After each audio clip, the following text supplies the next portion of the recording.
family didn't acknowledge my pain. The only one who did was my sister. Because I told my sister now, when she was 5 years old, watch out for this. Not on my watch. You hear me?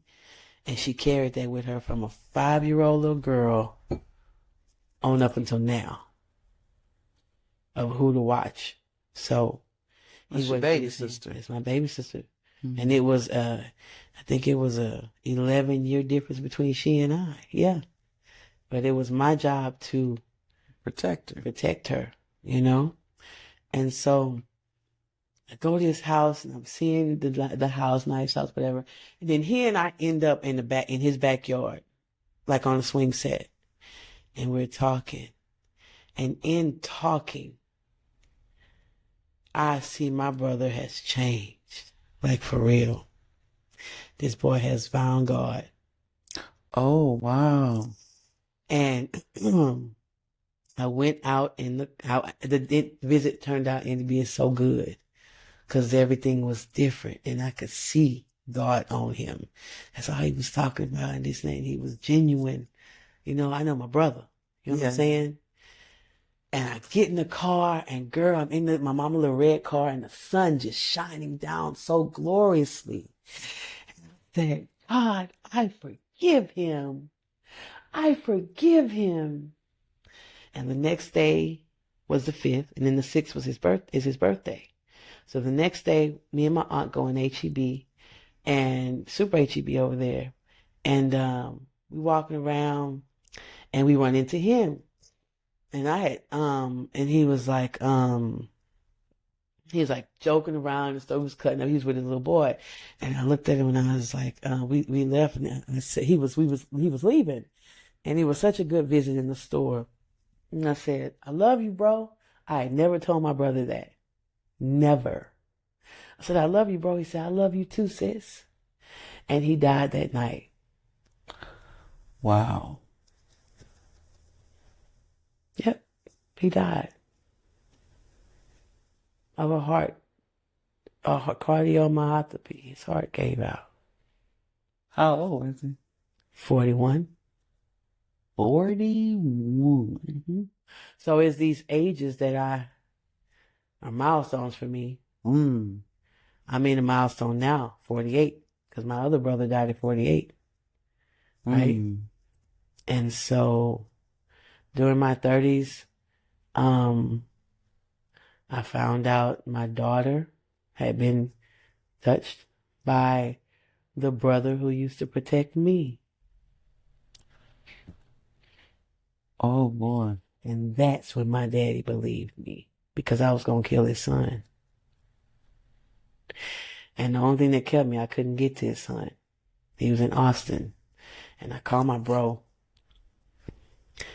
Jamone. I called him. I said, bro, I need you. I'm going to get to Austin, because he was from Austin. I said, I need you to let me know what's what. I said, I need a gun. I said, I either need it now or before I get to Austin, but I'm going to Austin tonight. He said, all right, sis, I got you. He said, well, let me come talk to you for a moment. And I was sitting in the car because I couldn't go. I was just distraught. Now, my daughter, she was 15 when she told what he did. And my mind was gone. Yeah. And he sat there, and he knew how much I love God. For real. I do. Because everything he done for me. For real. And my brother said, okay, sis, he said, I got you. I made some phone calls. He said, but before we do anything else, he said, I have to ask. Now, he Muslim, another Muslim. God always had Muslims around me in some capacity. And he say, what would Christ do right now? And I couldn't answer, and all I did was scream. I could not answer because I knew what he would do. And I did not go to Austin, and I did not shoot him. But in 2017, my brother calls me. He say, sis, I'm trying to make recompense. He said, I want to have a dinner with the family. I want to apologize for everything I've done. Because this is my best friend, mind you. This is my best friend, my sibling best friend, brother. So the fact that you did this to my daughter, how could you do that? The one that came and got you out the room. Right. And thank God it wasn't full. But when you touch a child, that throw their mind out of whack. You feel me? And that's what he did. And I'm walking with God. I'm walking with God. And I mean, in the sense where I am church deep, knee deep in church shit. Okay? Very religious. And I said, okay. I forgave him. And I said, okay, I'll help you. Let's plan it. He came home, went to my mom and dad's house. My brother arrived in Beaumont, and I never got to see him, not one time, living. He got here on a Tuesday. Within 7 days, he was dead. Gone. You hadn't seen him. Mm-mm. I had only talked to him on the phone. But he looked like a 90-year-old man. And when I seen him dead was the next time I seen him. This boy looked 30 years younger. That's how I know he was demonically torn. My brother had done some shit. Like he had been a Satan worshiper. He had told me this. He had done things. He had caught up with some pretty bad people and did some pretty bad things. And he had a lot to atone for, and he was trying to do it. But he died right before. You know, and that caused a lot of trauma. And then he died at 48. So now every time these milestone birthdays come to where one of my older siblings passed, I'm just like, God keep me, you know? And I don't have fear of much because essentially I see how darkness was able to, because if you have fear about something, that is an open door to give darkness access. And the biggest fear I ever had, I never wanted one of my children to go through that. In a million years, never. And it was a fear of mine. I was very cautious, very fearful of it. And that fear opened that door. You know what I'm saying? And so we've had to navigate my family, my kids. I love my children, but they have a hard time figuring it out because we have endured as a family so much trauma. And being grown, it's like, okay, let's get counseling. Let's do this. Because back in the day, I did not, coming from a Jehovah's Witness background, it's difficult to navigate normal things, what are normal to people. That was of no possibility for me. So even with I've had counseling. My counselor has been literally me and Most High. That is it. And he has taken me a hell of a long way. And so my love now is exponential on purpose. I love greatly. I forgive easy. It's something now to where my daughter's like, why you just let? I'm like, maybe that cause stress. I'm like, that make you sick. No, I'm not fit to do all that. You know, I'm gonna say what I have to say, and that's gonna be it. If I gotta bite somebody's ass, I'm gonna do that too, and that's gonna be it. And I'm gonna go right back to loving them. I'm gonna tell you the truth, and that's gonna be it. You know, but for my children, you know, they have a hard time figuring it out, especially my son and my oldest daughter. You know, my baby girl is very strong-minded. She's only endured trauma from seeing. You know, It's a lot to see. It's a lot to see. With the oldest, they're the ones that normally have kind of been in the, as they would say, the thick of it. And my son had 7 children at 27. And when Jerome passed, that affected us so much to where all of my grandkids, except for one, her name start with K. Why K? Because his name is Jerome Kemp. So he didn't want to use J because that could be easily mistaken for Johnson or my daddy Joseph. He wanted K where there would be no mistaking of who these children's lives are dedicated to, basically, who their names are dedicated to. Every last one of them have a K. 8 of my grandchildren's names start with K. Wow. Well, I'm going to ask you this because I don't know how much you and your family have discussed this to the extent, you know, I think now it's more prevalent to talk about, especially, you know, the Catholic Church having to come out and say that boys were also molested. Was there ever any talk, or do you perhaps believe that something may have happened to your brothers? Oh, yeah, I do. Absolutely. Because, girl, that might be a whole nother podcast. Because from what I understand, and that was shown to me, in fact, in spirit. My daddy went to Angola Penitentiary in the 70s. And my mom was in Lake Charles, Louisiana, a single mom. And she worked in this club where they had to wear long white dresses, and she had long blonde hair. They say my mama looked like Beyonce back in the day. Come on. But she would do things. Right? Gotta put meat on the table somehow. Well. And my brothers could recall, and they've told us the stories where they're right there in the bed with her while she's turning. Oh, shit. Right. Right. So they right there in the bed, and then her and some dude. And so my thing is, you see, that's... Yeah. You know what I'm saying?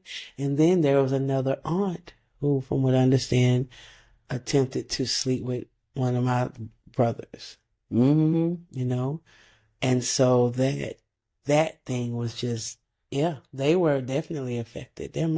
They both smoked crack at one time. My brother Sergio, that was the one who passed away at 48. Girl, Sergio was a beautiful man.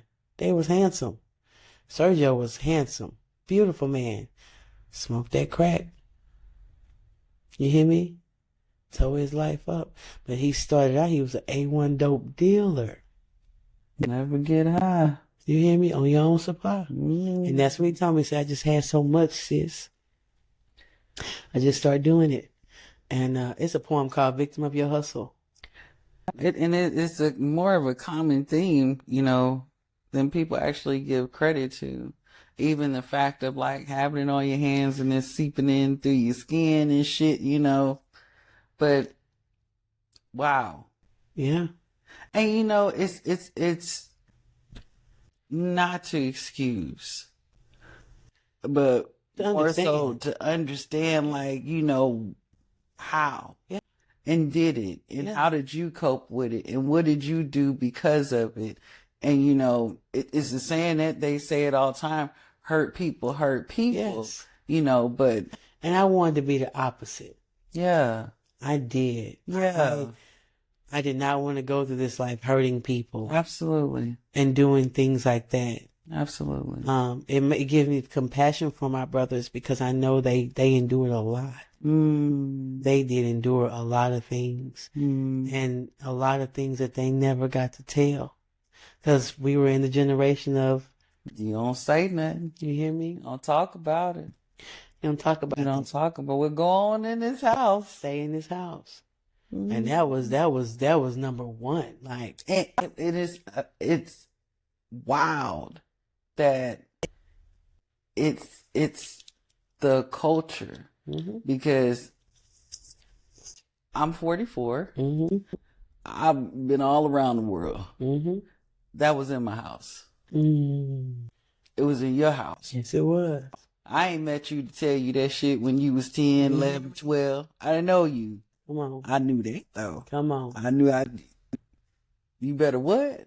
Shut the what? Shut the fuck up. And quick. And it's my business. It is. Yeah. That's absolutely. right. You don't tell nothing.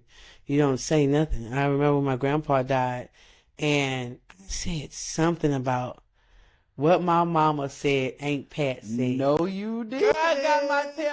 I got tore up so bad. Girl, I got such a bad whooping. It was crazy. I was like, I was just saying. I was just saying. Don't you say nothing. I was like, girl, I got tore up right on side of my grandma's house.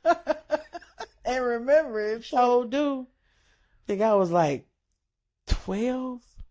I was 11. I remember that. Yes, that. Yeah, definitely. Didn't talk about a lot of things. And not even, just things that could potentially be traumatic, like, spiritual things. Yes. History. Yes. Things to be passed down.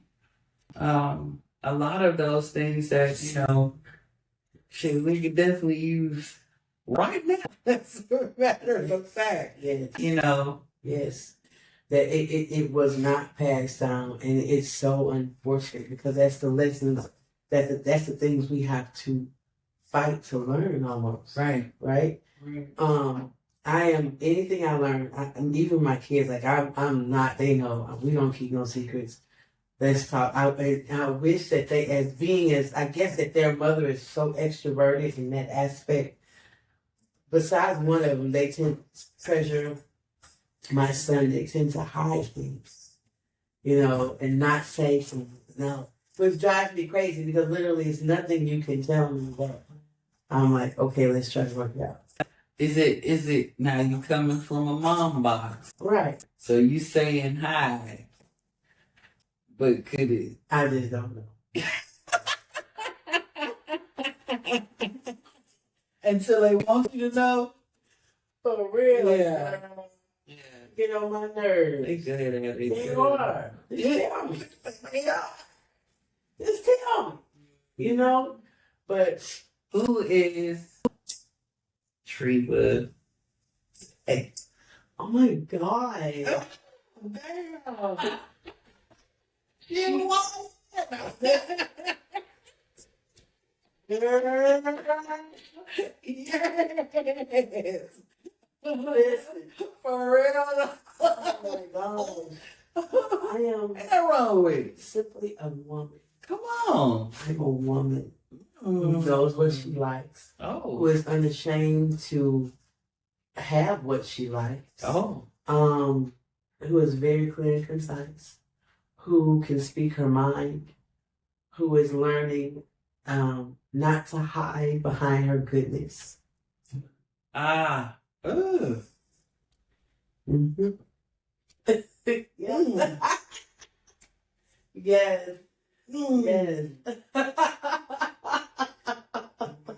That almost brought me to tears. Listen. Hold up, we gotta listen to this. Yes.